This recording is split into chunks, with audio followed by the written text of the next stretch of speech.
All right, तो Pathan movie देखते वक्त शायद ही आपने नोटिस किया होगा, इस सीन में जब जिम पठान को डेटोनेटर स्विच दिखाता है तब आप यहाँ पर नोटिस कर सकते हो 5 मिनट कुछ सेकंड, और मूवी के टाइम को नोटिस करो, ठीक से नोटिस करो, ठीक है। और जब पठान ने ये काउंटडाउन स्टॉप किया था तब आप यहाँ पर टाइम को नोटिस कर सकते हो, जो है 2 आवर 12 मिनट, यानी कि इस मूवी में एग्जैक्ट 5 मिनट ही पार हुए थे। और ये डिटेल काफी अमेजिंग है। एंड गाइस, इस सीन में जब ये मिसाइल को डीएक्टिवेट कर रहा था तब उसने रेड वायर को काटा था। वेल, मैं आपको बता दूं, एक सर्किट में ब्लैक और रेड कलर होते हैं और ये दोनों ही बैटरी से कनेक्ट होती है। रेड वायर पॉजिटिव से और ब्लैक वायर नेगेटिव से कनेक्ट होती है। तो इसने यहाँ पर रेड वायर को काट दिया था जिससे कि ये सर्किट बैटरी से डिस्कनेक्ट हो जाती है और ये मिसाइल स्टॉप हो जाती है। तो यार इसके लिए एक लाइक कर देना। एंड गाइस, इस सीन में कर्नल कहता है कि इस वक्त तुम्हारा प्लेन इस वक्त एक न्यूक्लियर बम से ज्यादा खतरनाक है। वेल गाइस, मैं आपको बता दूं, 1945 में हिरोशिमा में जो न्यूक्लियर बम गिरा था वहाँ पर 60,000 से भी ज्यादा लोग मरे थे और ये वायरस अकेले दिल्ली को खत्म कर सकता था। और दिल्ली का पॉपुलेशन 32 लाख से भी ज्यादा है, लगभग 33 lakh.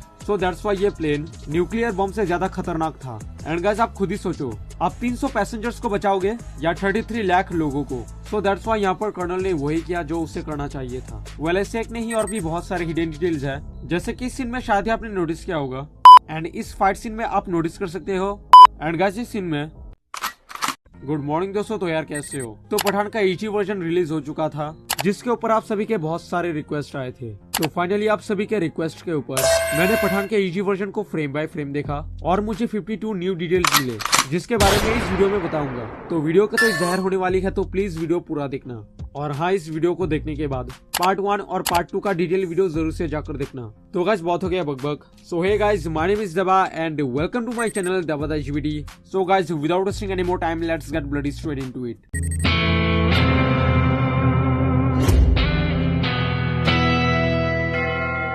All right, detail number 1। तो इस सीन में कहा जाता है कि जनरल कादिर के ब्रेन में ट्यूमर था, तो उनके ब्रेन का जो एक्सरे था वहाँ पर आप एक एरो को नोटिस कर सकते हो जो ट्यूमर की एग्जैक्ट पोजीशन बताती है। तो उनके ब्रेन के एकदम मिडिल में ट्यूमर था। सो दैट्स व्हाई इस सीन में 3 सालों के बाद आप उनके ब्रेन में कुछ स्पॉट को नोटिस कर सकते हो और ये स्पॉट ट्यूमर की वजह से आए हैं। Detail number 2।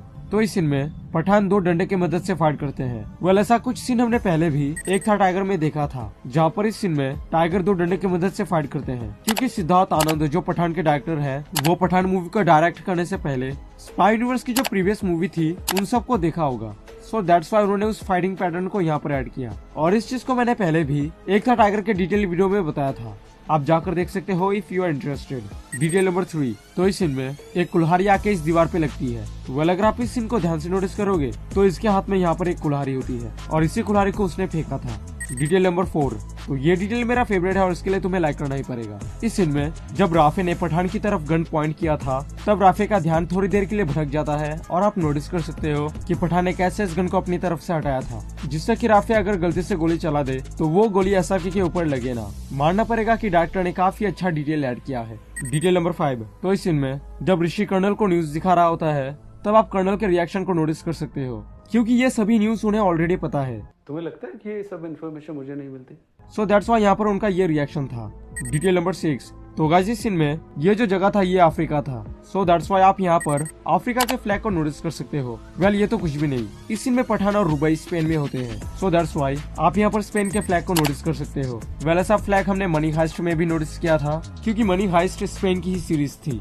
एंड गाइस, इस सीन में पठान और टाइगर रशिया में फाइट कर रहे होते हैं। सो दैट्स व्हाई आप यहाँ पर रशिया के फ्लैग को नोटिस कर सकते हो। तो इससे एक बात तो कंफर्म है कि ये जो जूस या फिर पानी जो टाइगर ने पठान के लिए लाया था उसे टाइगर ने किसी रशियन स्टोर से खरीदा है। और गाइस, इस सीन में पठान इंडिया में होते हैं। सो दैट्स व्हाई आप उनके जैकेट पर इंडिया के फ्लैग को नोटिस कर सकते हो। एंड गाइस, ये जो जैकेट था जिसको पठान ने पहना है ये इंडियन मिलिट्री का जैकेट है, जो कि ये फोरशैडो कर रहा है कि पठान मिलिट्री से है। एंड यस, वो है भी। तो इस सीन में पठान शॉटगन की मदद से फाइट कर रहे होते हैं और ये जो गोली उन्होंने चलाया आप नोटिस कर सकते हो कि ये गोली इस एनिमी के आर पार चली गई थी, क्योंकि ये शॉटगन होता है और अगर किसी एनिमी को आप शॉटगन से मारते हो वो भी सामने से, तो शॉटगन बहुत ज्यादा डैमेज देती है। And I am damn sure PUBG वालों को ये चीज जरूर पता है। रिमेम्बर S12 के। And I am damn sure आप इस गन से पबजी में तो मरे ही मरे हो, और वो भी शायद सामने से। Detail number 8। तो इस सीन में जॉन की कार पठान की कार के ऊपर एक दे मारती है और आप नोटिस कर सकते हो कि उन्होंने अपने हाथ को ऊपर उठाया था। वेल, उन लोगों ने ऐसा किया था ताकि उनका सर ऊपर टकरा ना जाए। और ये चीज मैं आपको इसलिए बता रहा हूँ क्योंकि ये एक्सीडेंट रियल लाइफ में नहीं हुआ था। तो डायरेक्टर ने इसे रियलिस्टिक दिखाने के लिए उन सभी को डायरेक्शन दिया है कि इस सीन में तुम अपना हाथ ऊपर कर लो जिससे कि ये सीन ज्यादा रियलिस्टिक लगे। तो गाइस ये सच में डायरेक्टर को मानना पड़ेगा। Detail number 9। तो ये जो सीन था जहाँ पर गाड़ी उलट जाती है और वो कार ब्लास्ट हो गया था, वेल ऐसा कुछ सीन हमने पहले भी वॉर मूवी में देखा था, जिस कार के अंदर खालिद यानी कि टाइगर श्रॉफ होते हैं, क्योंकि ऑब्वियसली दोनों मूवी के डायरेक्टर सेम ही है और वो है mister Siddharth Anand. Anyways this is not actual detail. Actual detail यह है कि इस सीन में रजा जबरदस्ती पठान को यहाँ से हटाते हैं, क्योंकि रजा ने इस चीज को नोटिस किया था कि ये फायर फ्यूल टैंक के पास पहुंचने वाला होता है, जिससे कि ये कार कभी भी ब्लास्ट हो सकती थी। तो दैट्स व्हाई यहाँ पर रजा ने जबरदस्ती पठान को यहाँ से हटाया था। So I hope you understand. तो इस सीन में जब जिम पहली बार पठान से मिलने आ रहा था तब बैकग्राउंड में एक विसल की म्यूजिक बज रहा होता है, और ये जो म्यूजिक है ये मेरे वतन के लोगो सॉन्ग की थी। Here is the side by side comparison.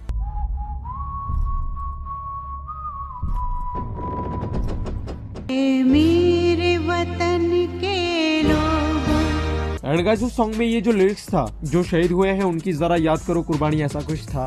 And guys आपको तो पता ही है कि जॉन की वाइफ और उसका बच्चा कुर्बान हो गया था, और उसी कुर्बानी के बदले में आज ये हो रहा है, और ये लिरिक्स उसी चीज को फोरशैडो कर रहा था। Detail number 11। तो इस सीन में जॉन इस कार में आते हैं, एंड गाइस मैं आपको बता दूं इस कार का नाम है हमर, और इस कार की पर्सनैलिटी जॉन के पर्सनैलिटी के साथ काफी हद तक मैच करती है। जिम जैसा एक मॉन्स्टर है, ये कार भी वैसा ही मॉन्स्टर है। इस कार को आप एक टैंक कह सकते हो, क्योंकि इस कार का वेट 9000 पाउंड है, और ये कार सिर्फ जमीन पे ही नहीं पानी पे भी चल सकती है। और इस कार में आपको 17 कैमरा मिलते हैं, जिससे कि आप इजीली ऑफ रोडिंग कर सकते हो। एंड गाइस मैं आपको बता दूं इस कार के सभी व्हील्स को आप एक साथ मोड़ सकते हो, और ये कार एक केकरे की तरह चल सकती है। एंड एट द एंड इसका प्राइस है 80 लाख रुपए। और ये कार कितना पावरफुल है इस चीज का अंदाजा आप यहाँ से लगा सकते हो। जब पठान ने अपने कार से एक धक्का दिया था तब इस कार का कुछ नहीं होता, लेकिन जब जिम ने धक्का दिया था तब एसआरके की कार रास्ते से डाइवर्ट हो जाते हैं, और ये सीन इस सीन को फोरशैडो कर रहा था। जहाँ पर एसआरके जिम को एक घुसा मारते हैं तब जिम का ज्यादा कुछ नहीं होता, लेकिन जब जिम ने एक मुक्का मारा था तब एसआरके का हाल बेहाल हो गया था, और इस चीज को मैंने पहले भी डिस्कस किया है। Detail number 12।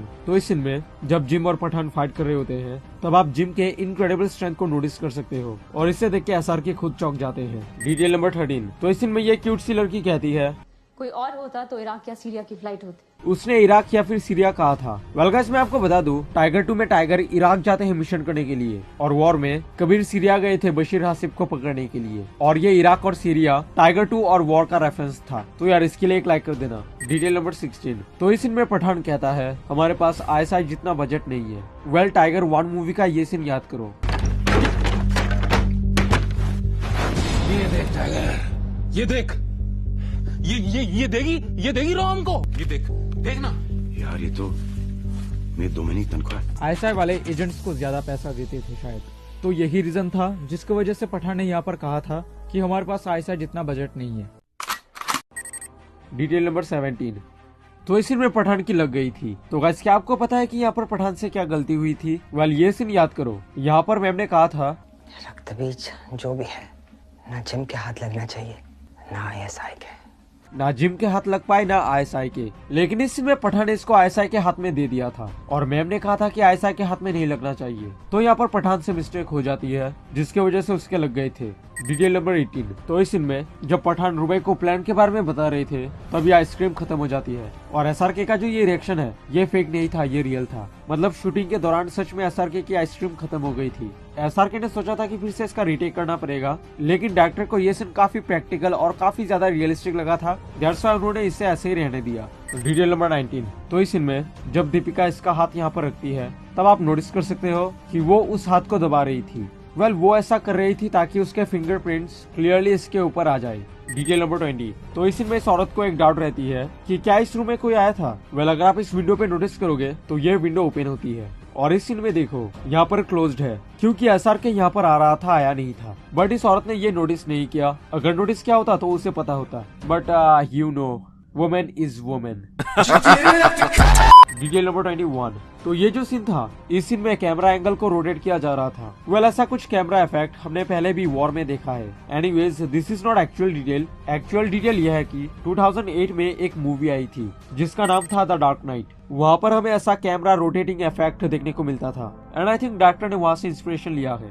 Detail number 22। तो इस सीन में ये जो डिलीटेड सीन था वहाँ पर पठान के नाखून को उखाड़ा जा रहा होता है, एंड अगर आप ध्यान से नोटिस करोगे तो ये पठान का नेल थोड़ा लंबा हो गया था, क्योंकि ऑब्वियसली पठान यहाँ पर 2-3 महीनों से कैद था और जेल में तो कोई तुम्हें नेल कटर देगा नहीं नेल काटने के लिए। सो दैट्स व्हाई यहाँ पर SRK के नाखून थोड़े बढ़ गए थे। So I hope you understand. Detail number 23। तो इस सीन में पठान और टाइगर साथ में फाइट कर रहे होते हैं एंड इस फाइट सीन में जब टाइगर का फाइट चल रहा था तब टाइगर का म्यूजिक, और जब पठान का फाइट चल रहा था तब पठान का म्यूजिक बज रहा होता है। आप खुद ही नोटिस कर लो। Detail number 24। तो इस सीन में यह हेलीकॉप्टर मिसाइल फायर करता है और ये मिसाइल यहाँ पर ब्लास्ट हो गया था। वेल इस सीन को अगर आप फ्रेम बाय फ्रेम देखोगे तब आप नोटिस कर सकते हो कि इस मिसाइल का निशाना टाइगर और पठान होता है, लेकिन बीच में ये टनल आ गया था जिसके वजह से ये मिसाइल यहाँ पर लग के ब्लास्ट हो गई थी, और अगर ये टनल ना होता तो शायद पठान और टाइगर का गेम खत्म था। Detail number 25। अब इस सीन में ध्यान से नोटिस करो, इस सीन में पठान और टाइगर ट्रेन के इस डब्बे पे आ गए थे, लेकिन इस सीन को अगर आप टीजर पे नोटिस करोगे जो पठान का टीजर आया था वहाँ पर यहाँ कोई नहीं है, जबकि यहाँ पर पठान के साथ टाइगर भी होता है। एंड टीजर के सीन में आप नोटिस कर सकते हो कि यहाँ पर कोई भी हाथ नहीं है, लेकिन इसी सीन को अगर आप मूवी में देखोगे तब आप यहाँ पर इस हाथ को नोटिस कर सकते हो, और ये हाथ टाइगर का था। यानी कि टीजर में टाइगर को CGI के द्वारा रिमूव किया गया था। जैसे कि आपको तो पता ही है, नो वे होम का जो ट्रेलर था वहाँ पर इस सीन में यहाँ पर लिजर्ड पे कोई वार करता है, और मूवी में हमें पता चलता है द अमेजिंग स्पाइडरमैन ने उसके ऊपर वार किया था, लेकिन ट्रेलर पे उन्होंने रिमूव कर दिया था। और मल्टीवर्स ऑफ द मैडनेस के ट्रेलर में यहाँ पर डॉक्टर स्ट्रेंज अकेले होते हैं, और मूवी में हमने देखा उनके साथ क्रिस्टिन भी होती है। क्रिस्टिन को ट्रेलर में रिमूव किया गया था। वेल ये सब किया जाता है हमें गुमराह करने के लिए, और ठीक वैसा पठान के टीजर में भी हुआ था।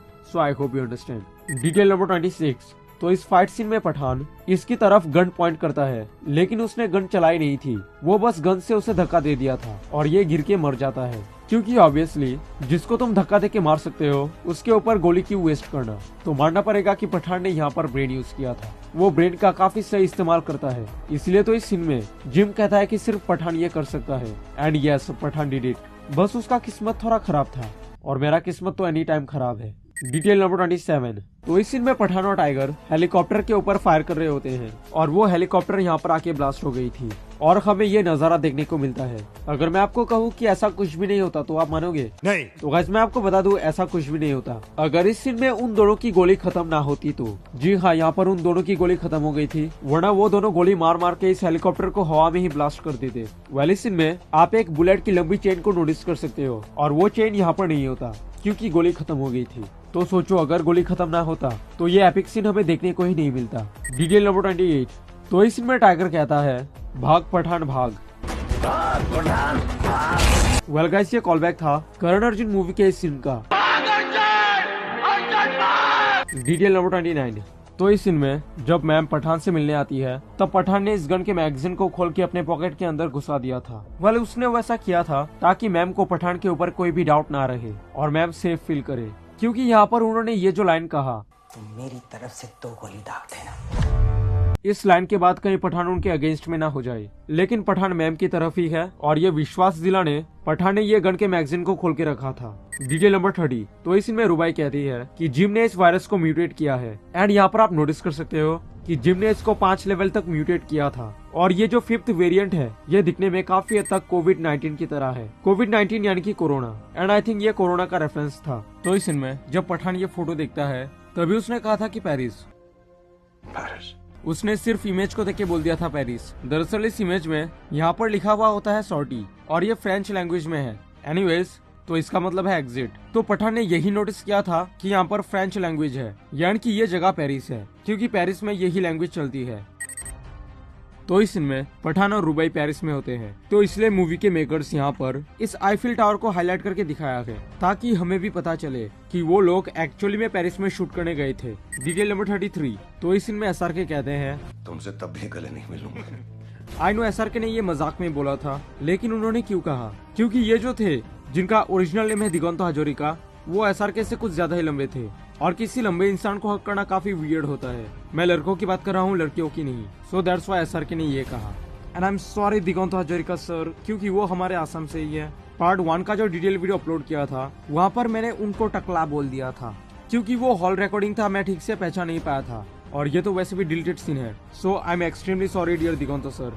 बढ़ते हैं अगले डिटेल की तरफ। Detail number 34। तो इस सीन में जॉन कहता है कि पावर एंड कंट्रोल। वेल याद करो यही हमारे KGF का मेन थीम था, जिसके पास ज्यादा पावर है उसी के पास कंट्रोल है। Detail number 35। तो इस सीन में एसआरके ने मेरी गर्लफ्रेंड को इस लड़की को वेक्टर गन दिया था और बाकियों को यूएमपी, क्योंकि वेक्टर गन में रिकॉइल बहुत ज्यादा कम होता है और वुमेन की स्ट्रेंथ मैन के मुकाबले थोड़ा कम होता है। दैट्स व्हाई एसआरके ने ये वेक्टर गन दिया क्योंकि इसका रिकॉइल कम है। Detail number 36। तो जब पठान का टीजर आया था तब बहुत सारे लोग इस चीज को लेकर ट्रोल कर रहे थे कि पठान ने तो यहाँ पर ग्रेनेड की मदद से ये बॉम्ब ब्लास्ट किया, तो यहाँ पर यह 3 ग्रेनेड कहाँ से आया। वेल इस सीन को अगर आप फ्रेम बाय फ्रेम देखोगे तो एसआरके ने ये ग्रेनेड अपने बेल्ट से निकाला था। दैट्स व्हाई यहाँ पर 3 ही ग्रेनेड होती है, लेकिन बहुत सारे लोग इस चीज को ट्रोल कर रहे थे कि यहाँ पर 3 ग्रेनेड नहीं होना चाहिए क्योंकि एक तो उसने ब्लास्ट कर दिया। तो इस ट्रोल की वजह से बेचारे यशराज वाले जो पठान के मेकर्स है उन्होंने मूवी में सीजीआई के थ्रू यहाँ पर एक ग्रेनेड रिमूव कर दिया था, लेकिन रियलिटी क्या है वो तो हम सब जानते हैं कि ये ग्रेनेड एसआरके ने बेल्ट से निकाला था। तो प्लीज यार बिना कारण ट्रोल मत करो। Detail number 37। तो इस सीन में जब पठान जिम के ऊपर फायर कर रहे होते हैं तब जिम इतना चालाक था कि वो बाइक को जिगजैग चला रहा था। Literally he was dam clever. Detail number 39। Okay, तो पार्ट 1 में मैंने आपको एक डिटेल बताया था जो कि ये था। तो इस सीन में जब ये अंकल और आंटी इस बड़े से लॉक को खोलते हैं तब आप नोटिस कर सकते हो कि ये लाइट रेड से ग्रीन हो चुका था। रेड ये इंडिकेट कर रहा था कि ये बंद है और ग्रीन यानी कि खुला। वेल वो तो था ही, लेकिन इस सीन में जब ये गेट बंद हो गया था तब ये ग्रीन कलर रेड हो चुका था। ग्रीन यानी कि खुला एंड रेड यानी कि बंद। Detail number 40।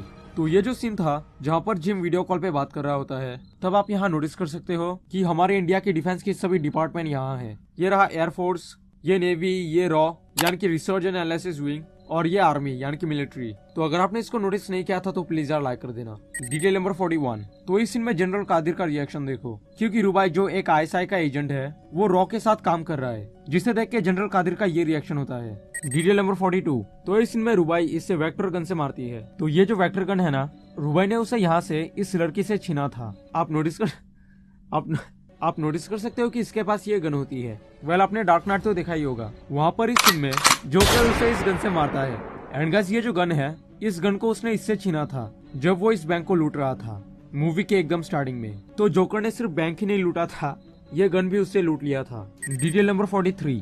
तो इस सीन में जब ये रॉकेट जा रहा होता है तब आप यहाँ पर नोटिस कर सकते हो कि ये जगह गर्म हो गई है, क्योंकि ये इनिशिएट स्ट्राइक प्रोटोकॉल था यानी कि इमरजेंसी स्ट्राइक, और मिसाइल को बहुत कम टाइम पे वहाँ पर पहुँचना होता है, इसीलिए मिसाइल बहुत स्पीड से जाती है और एयर के फ्रिक्शन की वजह से ये जगह गर्म हो गई थी।